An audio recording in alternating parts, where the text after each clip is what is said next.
The Realm of Roses Plotcast is the fan podcast of the Realm of Roses Orga for the Mythodea live role-playing campaign. Text editing and direction, Teil Eisermann. Guest speakers this time were Mirai, Shay, Umar, Raoul, Myrea, and Allah. In the video sequences we also hear the voices of Fenrik and Shelo. The video sequences were edited by Flips. Some of the voices, texts, and images of the Plotcast were generated with AI. The music is license-free music from incompetech.com and tabletopaudio.com, as well as original arrangement by Flips. Have fun!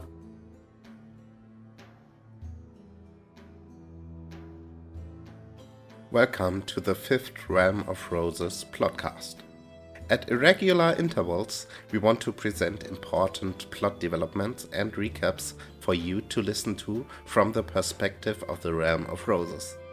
This way you can keep up to date, even if you can't or don't want to go to a convention. Or you can use it for perfect entertainment while traveling to a con. It is also an opportunity for us to spread the word about plot content and share some cool scenes with more people. We have a few disclaimers that we explained in detail in the first issue. Here's just a reminder. Disclaimer number 1, the plot summaries in the Plotcast should not be taken as immutable truth.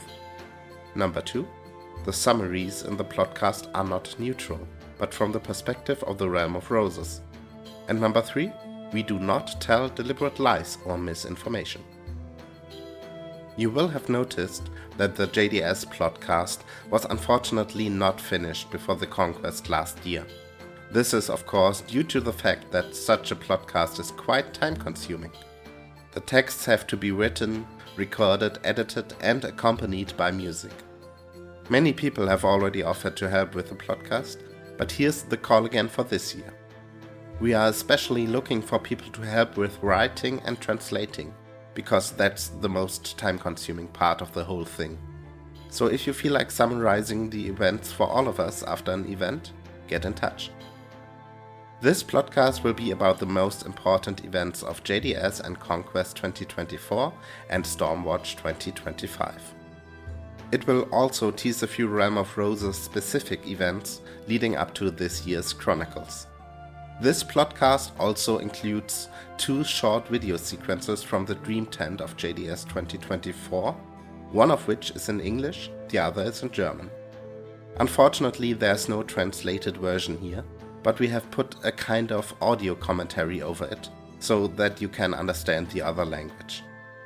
Think about everything you hear in the Plotcast, whether your character can know about it. The video sequences in particular are primarily OT knowledge for most people, but we didn't want to withhold them from you. And so, without further ado, time in.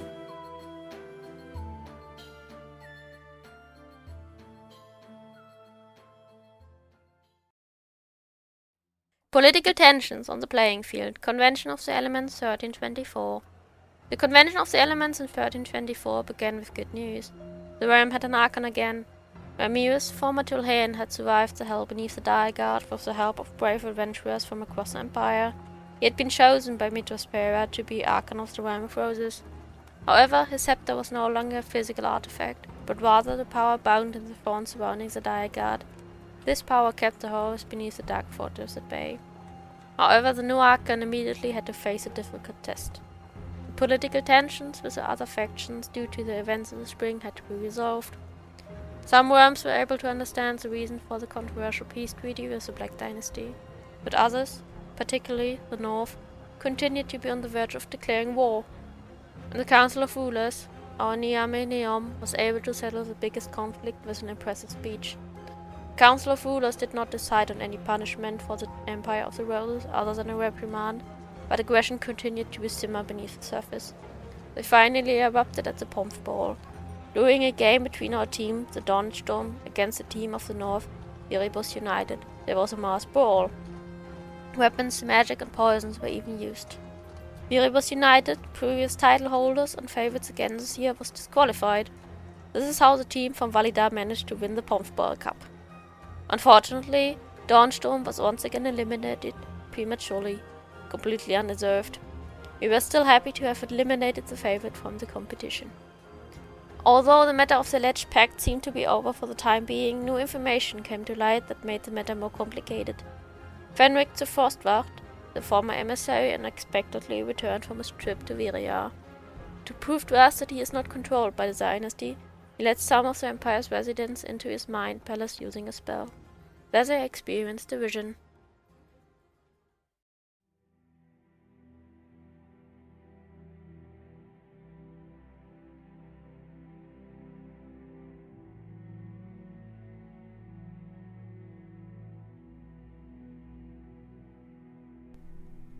Welcome, friends.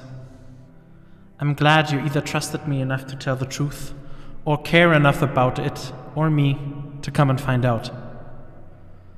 These halls are an interpretation of my mind. A tulipan palace, as I like to call it. It's a technique of mental magic to structure your mind into a dizzying corridor of defenses. But I'm afraid it has seen better days.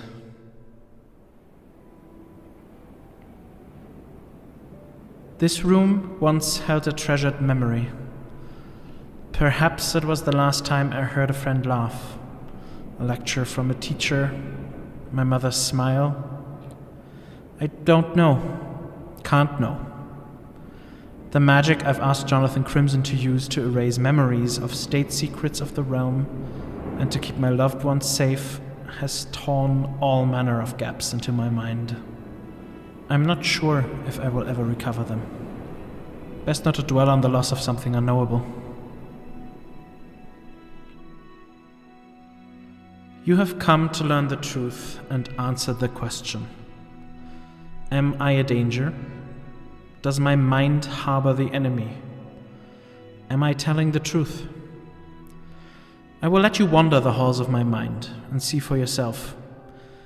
But I have paced these corridors myself for many days already and can assure you that nothing hostile lurks within. Before you take a look around yourself, let me show you how I returned. I'm sure it will answer a few questions. Hear me, Dynasty. I am the emissary of roses. Come and get me.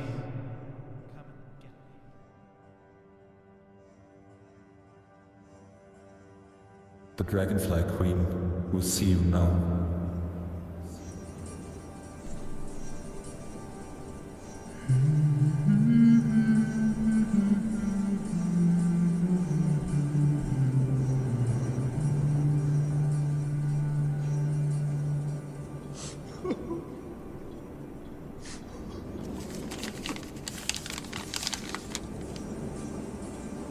The Black Prince knows no love for the settlers, and none that has any similarity to your songs. Those who learn to love have to vanish, or they will be corrected. Once tomorrow dawns, it will be too late for you to turn around. Leave now, and you will not be discovered.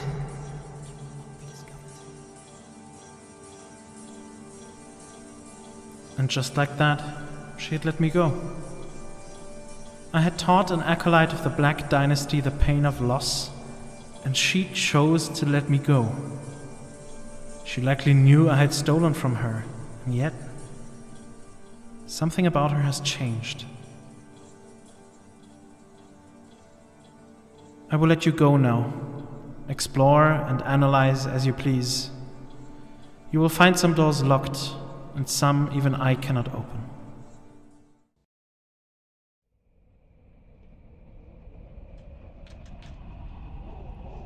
Don't be intimidated. This army is the reason we are here. We knew when we set out that this mission might be our last. We are warriors, but on a different battlefield.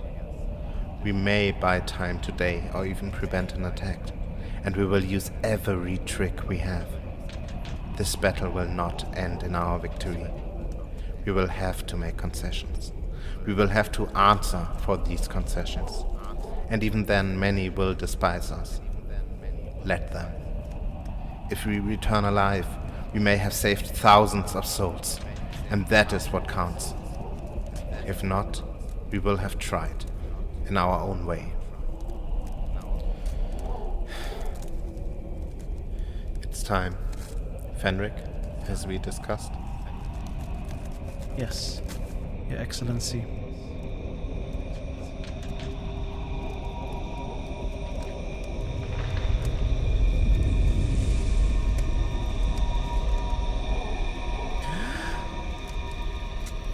Oh, Emissary Frostwacht, I am at your service. Good. The plan is to negotiate with the dynasty. You are authorized by the realm to make decisions. Me? What a great honor. I will do justice, I swear it. But allow me one question, my lord. How did I... We'll discuss that later. The Black Prince awaits us. Yes, Mr. Emissary.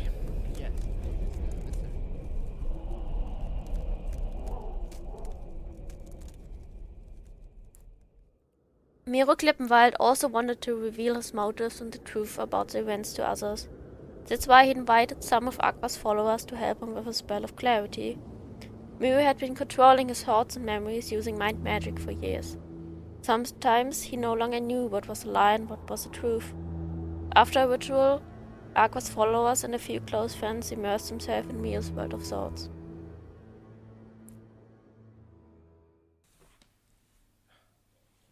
Der 11. Ring, eine Tragödie. We hear Miro dictating Prolog, Freiheit. a play he's writing. Eleftheria, Geist der Freiheit. Slowly his voice changes Publikum. to a spherical voice, the voice he always imagined it to sound. Our gaze, thanks to my mother's deed, traverses time's eternal flow to days of splendor without need, where rulers like the gods bestow a land with stolen power's might, blessing the world with holy light. Young peoples from elements born, prepared to see the world unfurled, yet woe despite their talents sworn, their freedom quickly left this world. For their creators, your ancestors grand, in godlike strength, yet flawed by fear, were not immune to enemy's hand, to pride, to discord drawing near. Once given all the world's embrace, they limited their children's space. With just a word, their spirits chained, to subjugate, to hold restraint, to judge, to banish breaking will. Such fate befalls too often still. And days before what's now reviled was brought into this earthly realm, the Lord of the 11th Ring believed he had the whole world's helm. Yet in the shadows, unseen by all, where blood flowed for the magic ore, there I stood, Elftaria, child of heaven, freedom's core, where chains alone and suffering lie. No one escaped the master's ire, where even my bold sister died, where brother mercy waited dire, where strength was held by ruler's might, and hunger did replace lover's light. Where days and nights were just the same, where all seemed deaf and blind with shame. Even there my spirit stood, and those who couldn't walk now could. For I am freedom, boundless and vast. I span the world, give solace fast. For those who sacrifice their being, so future days might hold new meaning. For those who live in bondage's pain, for every soul in bondage slain. Slowly, the vision of Miro is fading, and we hear the sadness in his voice. He decides to not write anymore.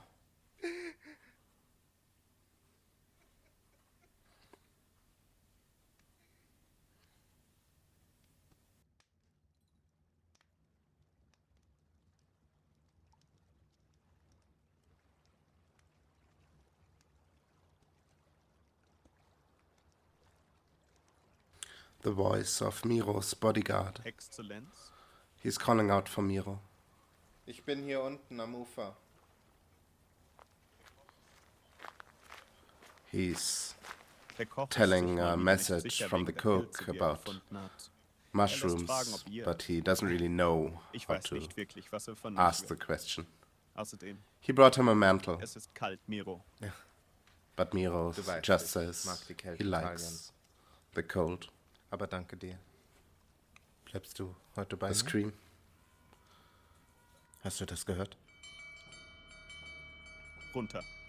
Nimm den He Mantel. tells Miro to take the mantle and run. Runter. Nimm den Mantel. Miro doesn't want to leave, Bitte geh nicht. Runter. Nimm den Mantel. and the last words he heard from Runter. Talion, Lauf. his bodyguard, Nimm den Mantel. Runter. his love, Runter. resound in his head. Lauf. Lauf. It was way too short. Lauf. And Miro, Lauf.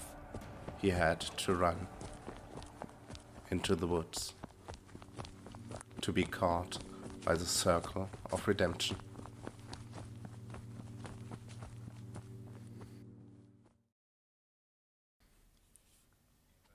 Ihr seid Miro diejenigen, die asks, mich auf den Fängen des who's Untoten talking to geholt him? Genau.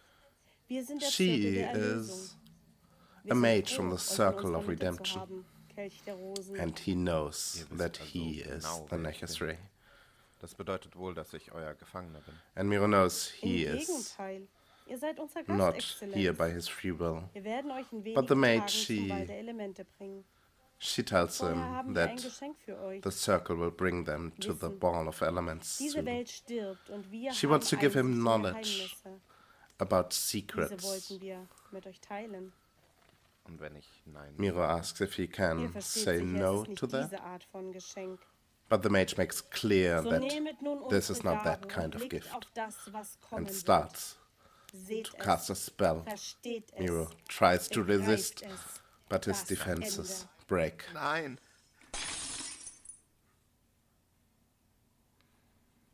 Ich blicke auf Aschar. I look at Ashar in front of me. Alles liegt in Schutt und Everything is in ruins. I hear screams. I smell blood. Ich spüre in I can feel the disaster approaching in every fiber of my being. But it's not clouds of smoke rising from the rubble. It is an icy mist that lies over the stones of the demolished city. The shrines rise up out of it. They rise up like memorials. On the horizon, at the end of the fog, the distant city looms, its silhouette perfect and clear, making me shudder. Then I suddenly realize that the screams and the smell of blood are not coming from the ruins, but from the north. Decay, murder, the distant city and death from the woods. They take my breath away, and I don't notice how the fog rises up around me. It envelops me and pulls me down into icy, silent death. 1000 Stimmen sterbend A atmen. thousand voices, breath is dying, loyal heart's last cry is heard. All our future now betraying, uncertainty the only word. Klinge. Undead blade, a sure warning, Northward cries for aid, meets its end. A sense forewarning, our sorrow will not fade. Icy fate, a threat daunting, before the children's time alive. The black city, heart once throbbing, this land will never ever thrive. Single heart as ruler never, 1,000 souls upon the throne. Their spirits and their lives are severed. By your word, they're overthrown. Deeds once sown, misdeeds now blooming. Felt too soon, but thought too late. The end arrives as death and ice, in storm-covered blackened night. Comes fate. umfasst mich Als Tod und zieht und mich Eis hinab in eisige, in sturmbedeckter, schwarzer Nacht. Ich blicke auf 1000 Stimmen sterbend atmen. Alles liegt in The Schutt. voices become more distorted, Aller Zukunft wird verraten. quicker, Unglück and some sie erschüttern. weird Untot klingt, dark sich magic verwandeln. Man aufsteigen. Hilfesuche ist notwendig. appears out of nowhere. Ihr Ende, eine Ahnung, niemals enden unser Leiden. Eisenschicksal, die hohe Mahnung, noch vor der Kinderlebenszeit.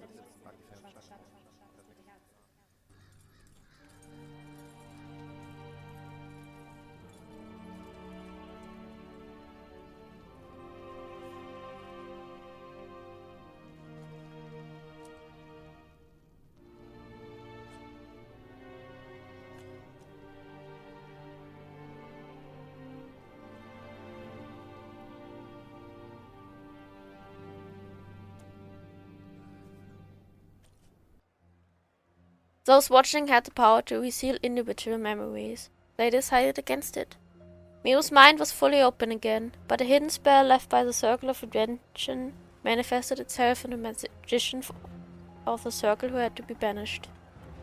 Apart from these events, there were also many beautiful memories that ensured that the Convention of the Elements in 1324 would remain unforgotten. The bard competition, music, singing, an impressive temple to the elements, the pleasure in Owen's tent, and many other places of contemplation were found in the realm of roses. On purpose and uproar, two fools made the entire realm laugh with their sharp tongues and clever jokes, even if the topics were often not that funny. The convention ended a story that had been responsible for much misfortune in the realm of roses. Gavan's ring, which brought with it the Storm Knights, the attack on the court the year before, and the death of Archon Vincent, was finally destroyed in a great ritual. So the warriors of the elements could breathe a sigh of relief before the drums of war called them to an unknown place in the summer. The Tribunal at the Sixth Nail. The summer campaign of 1324. In the summer it was time to follow the passage south through the mists that had opened up after the events of the previous year. After a strenuous journey, the troops of the elements reached the in-between. The entire area was filled with chaotic magic. Protective constructs kept magic from wreaking havoc on the troops' camp. The elemental forces explored the area and quickly encountered the Dark Alliance forces. They were holed up near some ancient buildings. The buildings were part of a huge portal that blocked further passage to the south. This was the Tribunal, a gigantic trial designed to prevent the boundless mages from breaking out of the Delevitum. The Delevitum was Sarkhan's name for the mists under which Mitra's power was hidden. Slowly it became clear to us. For the first time we were standing on ground that had once belonged to Sarkhan. There were 12 trials, each dedicated to a hero from the Mage War of Sarkhan. Actually an easy task, but the exams all had to be solved within a day. At the Tribunal we met Daon, an ancient magician who had bound himself to the Tribunal as punishment. He had been there for 3,000 years and had never let anyone through the portal. Until now. On the first evening, Gavan managed to drain enough power from Daon to step through the portal in his ghostly form. His forces, led by Fortingas Grimfeather, did everything they could to stop us. In addition to the trials, we were able to speak with the Inquisition of Sarkhan for the first time in a place called the Auditorium. Part of the tribunal was to select 12 representatives who were the first to pass through the portal. These 12 brave souls would face further trials for a whole year. The entire army waited with bated breath to see who these 12 representatives would be. Ultimately, people were chosen from all areas of the campaign, from magicians to diplomats to simple handmaids. We wanted to show the Sarkhans that we were not the evil magicians from their nightmares. Through another powerful portal, powered by chaotic magic, we were also able to reach the Citadel of Life from the in-between. There, we met Nirash, an ancient sea serpent, the guardian of the Citadel. After many trials, we were gradually able to gain Nirash's trust. We rededicated the Citadel to the aspect of blood, and gave it this name Citadel of Heart and Hope. Meanwhile, the Dark Alliance was not idle either. The Black Prince showed his power and mercilessness at the so-called Festival of Awakening. However, the settlers were also able to influence the Dragonfly Queen and arrange a meeting with her in the Kalhatra. There it was hoped that they could finally break her away from the dynasty. The Skagen once again proved to be bloodthirsty opponents and managed to recover another of the gods' artifacts, the Blade of Fuvrun. They were also able to win back the Amulet of Askalar.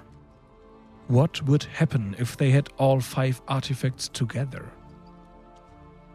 Finally, the undead had found a cathedral dedicated to the Queendom of Tyram. This fallen empire seemed to have a certain fascination with the undead. Meanwhile, Fortingas once again showed himself to be someone who also had the virtues of terror within him. Some settlers were even allowed to examine Garvan's cauldron, which was apparently a more powerful artifact than we initially thought. On the final day of the campaign, Fortingas led an attack on the tribunal that toppled key pillars of the trial complex. With difficulty, the attack was stopped and Daon was saved. With combined efforts, the tribunal was repaired and the final tests were passed in the evening. The tribunal announced our victory with dazzling lights, and the 12 chosen ambassadors of Mitrospera stepped through the portal to face uncertain tasks. Nobody from the Realm of Roses passed through the portal, but our realm had certainly made a name for itself in the in-between. Not just on the battlefield or as healing hands at the hospital. No, also through cultural performances that kept morale up even in difficult times. There are rumors of readings, fish fights, weddings and griffin eggs, dances and prayers. The realm's people proved that they were by no means the pact makers that they had previously been insulted as, but that they were fighting for Mitrospera with all their might. Finally, it was time to leave the in-between. In a year's time, we would step through the portal into a foreign continent, Sarkhan. A new world and its inhabitants awaited us. We were ready to take on the new task. Messages from Sarkhan. The celebrations at Stormwatch 1325. After a relatively quiet winter, Acheron once again invited people to the Stormwatch fortress on the Ghost Rock. This time, a quite large group from the Realm of Roses made its way there. The occasion was the wedding of Prince Alvar von Acheron, and other weddings that were to be celebrated at the same time. But on the first evening, the Fae thwarted the celebrations. The wedding couples had to hope that the Fae's trials would be resolved before they could get married. Another surprise awaited the settlers. Visitors from Sarkhan took part in the celebrations. A group of so-called dragon hunters had come to give the prince a Wendigo. He was supposed to hunt this monster down. The terrible creature was immediately imprisoned, but to the horror of the revelers and the surprise of no one, it escaped. The Grand Inquisitor Reno Arnives was also present from Sarkhan with guards from the kingdom of Greifenbronn. However, this group did not come to celebrate, but to get a picture of the settlers from Mitrospera. This was because the Grand Inquisitor had already met someone from Mitrospera. It was none other than Garvan himself. Garvan had killed nearly 80 souls and destroyed an entire castle before the Grand Inquisitor could drive them out. He and the people of Greifenbronn, all of them hostile to magic, listened skeptically to the settlers' stories. Some stories of past deeds left them white as a sheet. Compared to what they were used to, our power was fearsome. But we were able to help the Inquisitor with one thing. His magic had been damaged by the fight against Garvan. The Inquisitor would soon die if he wasn't helped. A group of mages, led by Larel and Gaeris, managed to heal this arcane injury. But this required the sacrifice of a Greifenbronn woman. A great achievement by the magicians, but also an example of the miracles that the heirs of the Boundless were capable of performing. We were also seen as the heirs of the Boundless by the disciples of Asil. These are a secret society that had probably smuggled an agent into the festivities. The Inquisitor had received what was supposed to be a healing potion, but it turned out to be a highly potent poison. A letter of confession in Old Midastbarian letters described this potion as a gift to the heirs of the Boundless. The hope of these fanatical disciples of the prophet Asil was that we would bring a new mage war to Sarkhan. Alongside all these events, another artifact had appeared. An immensely powerful crown that could be identified as the Crown of Guldra, another Skargan god artifact. They demanded the artifact in exchange for a hostage, which Ateron also wanted to accept, because the hostage was a crown heir to an important ally, the Bretons. Eventually, however, they managed to rescue the Skargan prisoner. But the Skargan, in return, managed to steal the crown from inside the fortress. Another artifact of the gods in the hands of the Skargan. Despite all the excitement, the Fey trials were solved. Weddings took place, although hardly any of those that were originally planned. Prince Alva declared that he could not marry his fiancée because of a pact with the weddings were ordered or prevented by the Queen.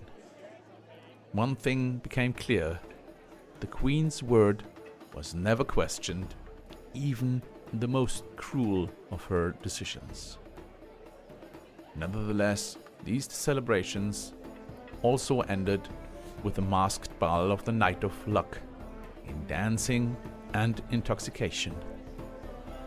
Next year, the Queen announced all would be invited to an academy on the Stormwatch.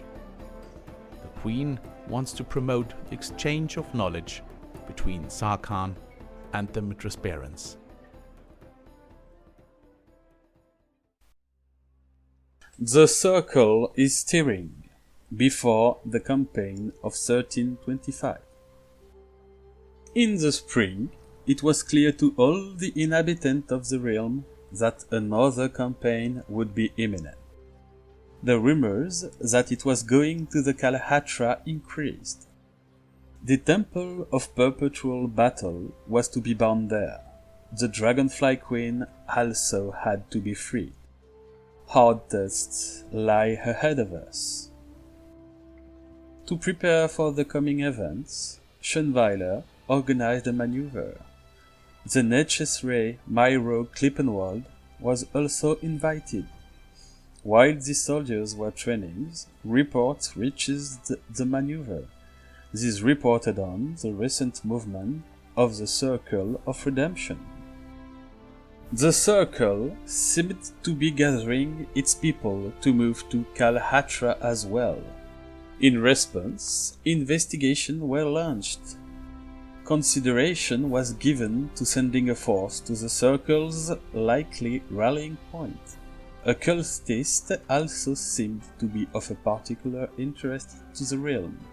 Suddenly, extractions of enemy fighters were being practiced on the maneuver. In order to make the exercises particularly realistic, Sir Lion came up with something on the second day of the maneuver. Miro wasn't just there as a guest. The night before, he had bound power into an artifact with other magic users. He used this to cast a powerful illusion spell that made the fight appear more realistic. Despite the gathered strength, it became clear how much the magic was draining Miro.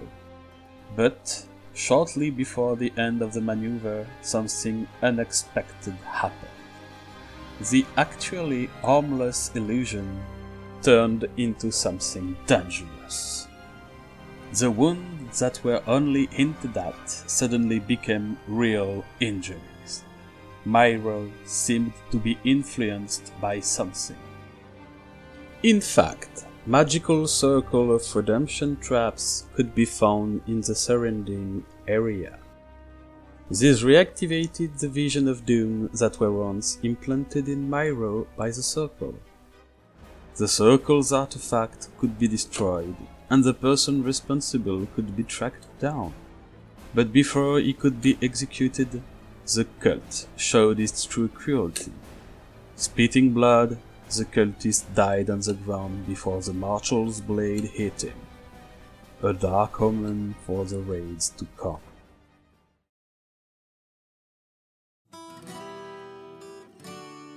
This is where this last-minute Plotcast ends. We hope you enjoyed it. Thanks again to our wonderful community who make this world exciting and lively. Many thanks to all the helpers who pitch in wherever they are needed. Special thanks to our guest readers who managed to send us their contributions in record time. We are really looking forward to this very special season, where a campaign finally comes to an end and a whole new adventure in Sarkhan lies ahead. What adventures might await us on the other side of the portal? With this in mind, dear adventurers, until next time. Time out.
Herrschenweise, stets den Elementen treu.